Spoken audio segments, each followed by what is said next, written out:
Okay, prenup negotiation update. I'll give you a little background. I've known the potential husband for over 40 years. I met him when he was already divorced.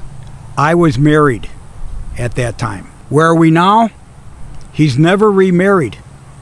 He's close to 75 and he lives in the state of California. And he's dated a lot in those years. And I've met a lot of his potential wives over those years. He's a businessman, he's a breadwinner, and he's a saver. S-A-V-E-R, saver. So he's got some bucks, he's got some assets. Well, he's got some health issues also. But he met a girlfriend on an app. She's 12, 15 years younger than him, healthy, immigrant from Asia, and they're starting to talk about marriage after dating a year and a half, 2 years. And the reason why I'm bringing this up is because she wants to get married. He wasn't ready to talk marriage, and how she broke it to him was, I want a ring. She had already picked out the ring, and it was a mid-5-figure ring cost. He wasn't happy about that. He called me, he says, Rock, I don't want to spend that kind of money. He says, yeah, I get it.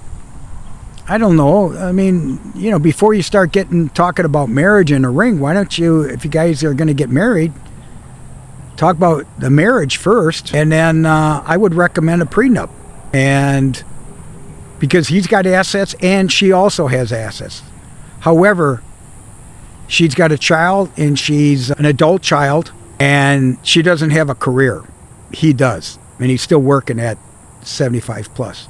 But as I mentioned, he's got some health problems, so he's a little scared about what's going on. He thinks it's the right woman.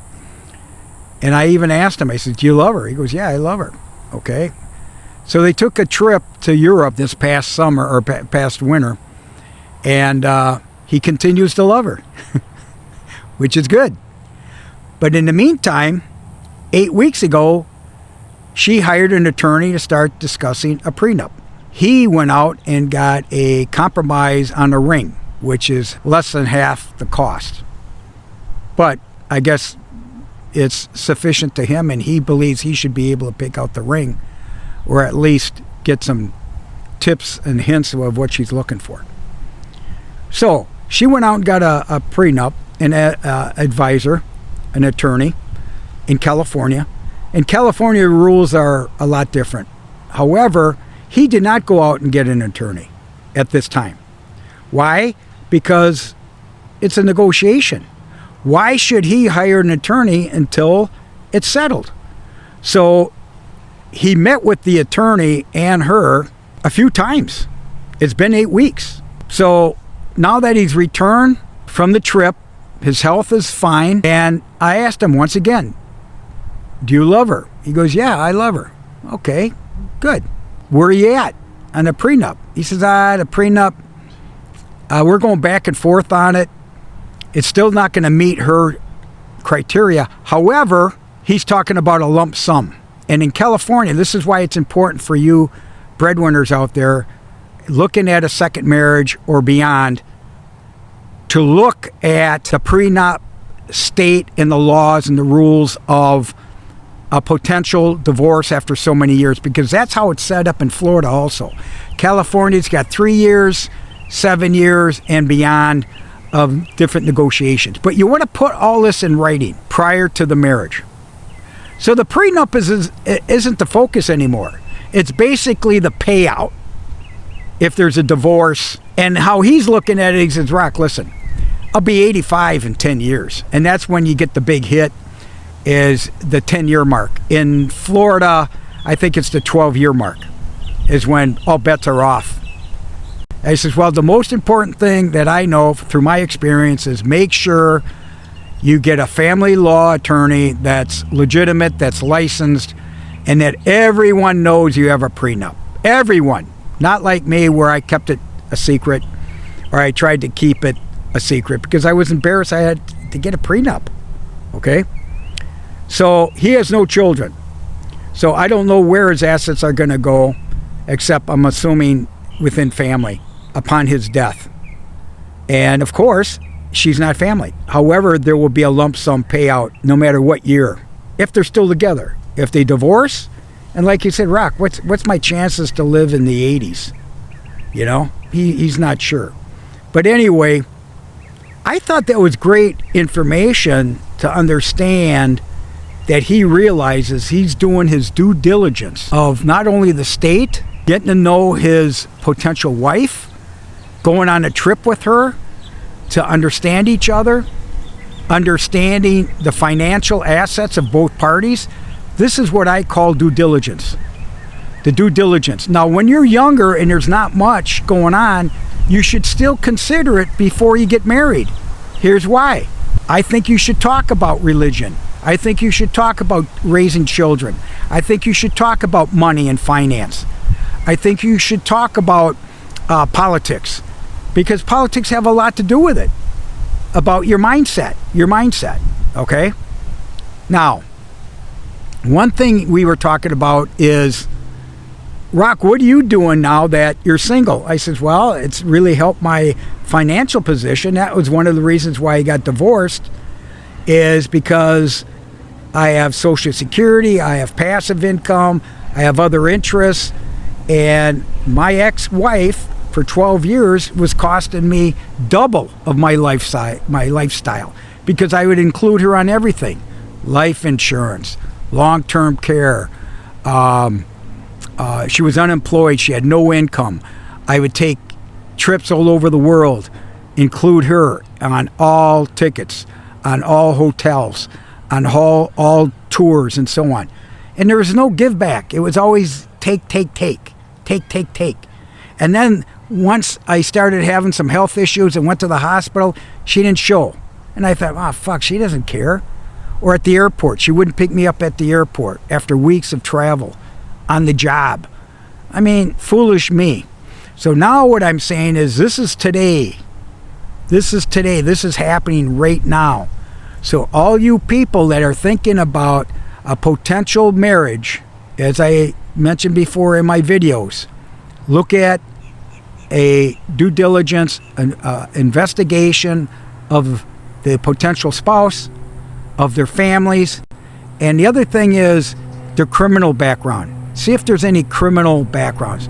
And I was talking to another guy recently about, he was thrown out of a house that he didn't own, and he said he was hand in hand with her the night before taking a walk, and the next day she was sitting on a curb in front of the house, and she motioned for him to come over. His name was actually Pete. So Pete came over, sat next to her, and he goes, what's up? And he's, they were together 11 plus years, living in her house. And I don't know if, what the financial situation was. Neither had children and so on. She was 6 years younger than him, and he's in his 60s now. And he said, she said, listen, it's over. You see that guy across in that car? She goes, yeah. He's here to see if there's any problem. So I basically put a restraining order on you, just so you know. And why don't you go in the mailbox now and come back and sit next to me? So he goes over to the mailbox. Guess what it is? It's a one letter indicating that he can't go in the house. They changed the locks. He knew that there was discussions of a red flag that he never really contemplated. She got these video cameras in the house that she owned. And basically she was prepping this guy to leave him. And she actually had the house for sale, which he knew, but he thought he was going to follow her wherever she was going to go, because it was her home. And here it is, a letter that you can't even go in the house, because that guy in the car is waiting for you to take you to the attorney's office to pick up your personal belongings that she chose to send to the attorney's office. That's right.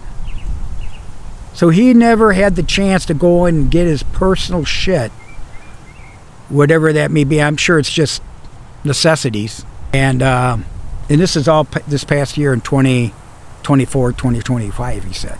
So it's bad, man. It's bad. You just never know what's going on. So I'm going to talk about restraining orders soon, but I want to give you an example of what happened to me in 1988. Very similar.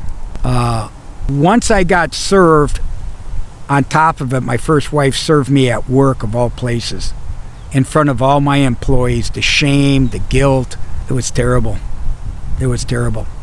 But what happened was, besides just not letting you know, and I was a president and CEO of a major company in the Twin Cities. Besides the service, there was a restraining order put on me. So I had to get an attorney, and the attorney was recommended to me because we knew no one. I actually talked to a corporate attorney, and they recommended a family law attorney because I didn't know there was specialists in law. Who do you trust? And, you know, I didn't have enough time to check anything out, even though I was married 12 years. But here's the point. It's not the service. It was that the restraining order was placed on me. And I asked the attorney, once I was forced to hire somebody because I had to go to a pretrial, the restraining order really hurt because I didn't feel like I abused her. I didn't feel like I abused my kids. I didn't abuse anybody. And what my attorney said at the time was, Rock, it's $35. You could get one. I said, well, what the fuck happened? He goes, it's pretty standard to get a restraining order. They can accuse you of anything.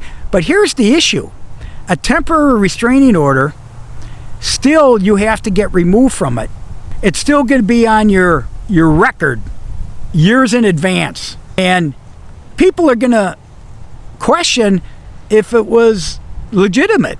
And that has an influence on the family law judge because you got a restraining order on you. It doesn't matter what you say. It doesn't matter. You can accuse anybody of anything. Everybody knows that.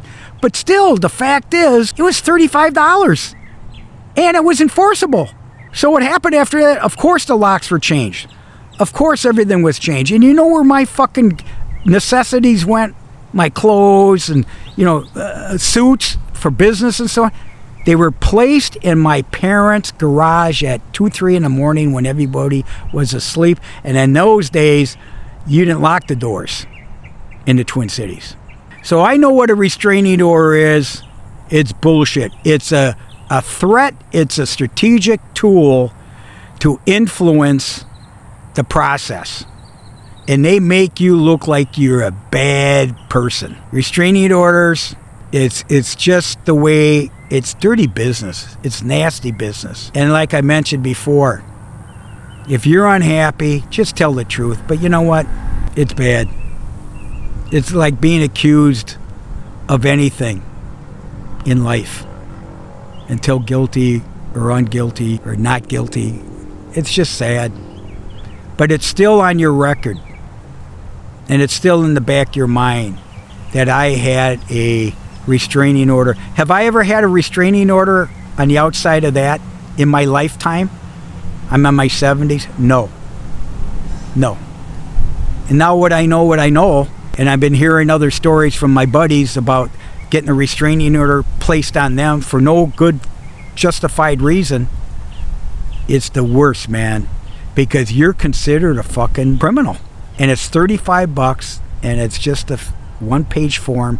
Judge signs off after when their attorney says, oh man, this guy abused this poor girl or whatever. Fucking sign on. And that's it. It's on your record.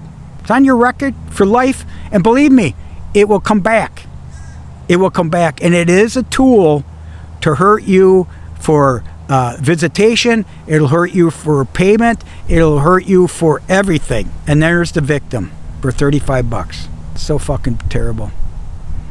So anyway, that's my update on my buddy and his prenup situation in the state of California. And he's resolved that, Rock, I'm willing to sign or not sign. This is it. It's an agreement. It's a lump sum, and I'm willing to do that. But I love her, and I'm looking at my tenure. I'm looking at a 3-year, 7-year, or 10-year exit plan. If it doesn't work in 3 years, I'll be close to 80. Here's a lump sum. How do you get to that lump sum? Basically, you just negotiate. That's what I did. I negotiated. I figured, hey, is it going to cost me so much a year to get rid of, but I had to make it enticing to say, yeah, I'll take it. And here, I just want to get rid of the attorneys because the attorneys cost me more than the lump sum. Just so you know, I've brought this up more than once. So, but he's resolved to himself that, you know, Rock, I love her. She's costly. It's doubling my overhead. But you know what? It's more or less a caregiver. More or less a caregiver. If it doesn't work out, I can at least buy myself out of the deal.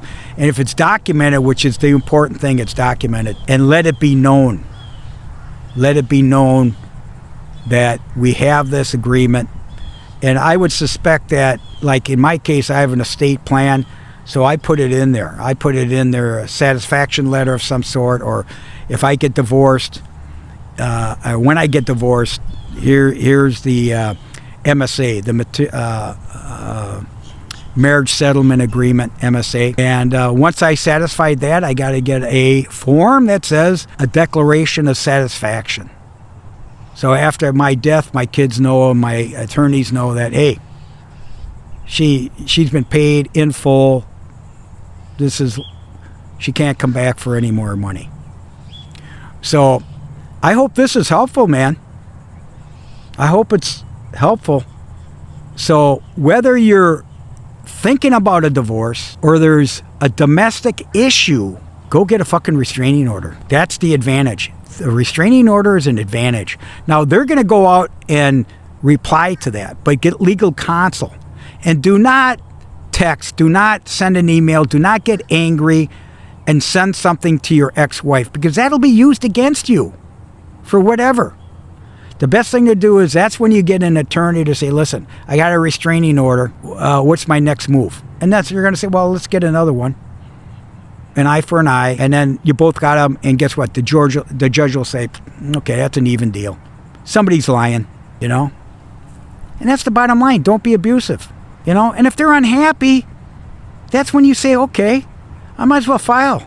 Because if they file a restraining order against you for whatever reason, that's not love. That's not love. That's not, what should I say? That's not a compromise to settle and help each other. No matter what your asset base is, because something's going on, man. And you know, going back to that Pete where I got the kick out off the curb, I asked him, where did she end up? Where did she sell the house? She sold the house, moved out of state with what? A potential boyfriend. Yes, who actually influenced her to sell. And they were going to start up a business together. And guess what? They move out of state. They found out that her potential boyfriend had nothing. And they're not together. And this is where I look at Pete and go, Pete, you got to let go. Now he helped her move. He went up there to console her. And he's still fucked over. But that's what happens with guys. We're stupid. Love makes you stupid. Now, another discussion is, are men take advantage of women in certain cases? Of course. It goes both ways, man. But don't you think that women are smarter than men when it comes down to sex? Let's face it. Nobody looks at the consequence of the financial aspect. And what is love? And if there's no kids involved, or like my buddy in the 70s and she's in her 60s, there's no... The future is we're going to take care of each other. That's the hope. Doesn't mean it's the real thing, like in my case. Within a month, I realized I was fucked. And I couldn't do it. And you know what killed me was my religion, my belief, and my faith, and my empathy, and my care, and my compassion. But I was a fool. So I had to pay my dues, which was money.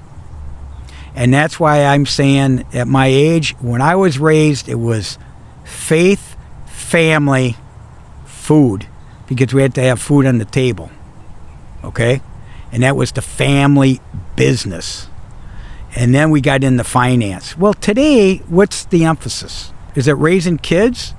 Is it having babies? I don't know. I wouldn't have kids if I didn't marry my first wife at 22 years old to have a family, because that's what I saw in my foundation. My foundation was faith, family, food, and you work for food. Finance came later. But today, after 50 years of being in business and being divorced twice and having many, many failures, I think number one is money. Number one is money. If you want to call number two family, I call that blood. Blood is blood. Money's number one, and then you got family that's coaching you to make sure you can get a livelihood. And that livelihood is usually through a marriage. Everybody watches TikTok. It's all over the place. But I talk the truth. I talk the truth. And don't forget, I have 3 children, and they're all married. Do I know what happily ever after it's going to look like? They know what it doesn't look like for me. That's why it was money number one for me, family number two for me too, because I had to produce. And not only did I produce for myself, I produced for myself so I could raise my kids, not raise a wife that I thought really loved me and said, hey, this is our family together. No, it didn't work that way. So this is just a good example of my buddy in California, what he's going through and how he's thinking. How he's thinking that, you know what, if it doesn't work in the first 3 years, the state of California says this. If it doesn't work in the 7 years, this is what happens. After 12 years, I might be dead, and this is what she gets. That's the way it's done today, man. It's just an agreement. It's just an agreement, but make sure it's documented. It's well known by your family and your attorneys or your executors or your personal representatives or whatever. It's got to be documented. It's got to be witnessed. It's got to be notarized. Okay? So this is just an update on prenups of today. What's going on today. My prenup was contested. That's a whole new story. That's a whole new long video. Okay? So I'll talk to you soon. I really appreciate people listening to me, giving me their stories so I could basically say, wow, this is what happened. I want to bring it to you to really think about it. So do you really want to get married? If you do, this is a strategy. This is a game plan. Number 2, if you're thinking about after marriage, or you're thinking about a divorce, or she or your spouse looking for a divorce, and you see their fucking red flags, okay? And then there's the divorce process, which is very stressful. And then there's post-divorce. And that means post-divorce means post-transition. And that's what I'm going through, is a post-transition. So I'm very in tune with what's going on because I'm listening. And I'm watching, and I'm bringing in knowledge. So I want to help everybody get to that point. Okay, so if one person says, Rock, thank you. That's all I appreciate, man, is you help me. All right? I got more to come, man. I'll talk to you soon. Very soon.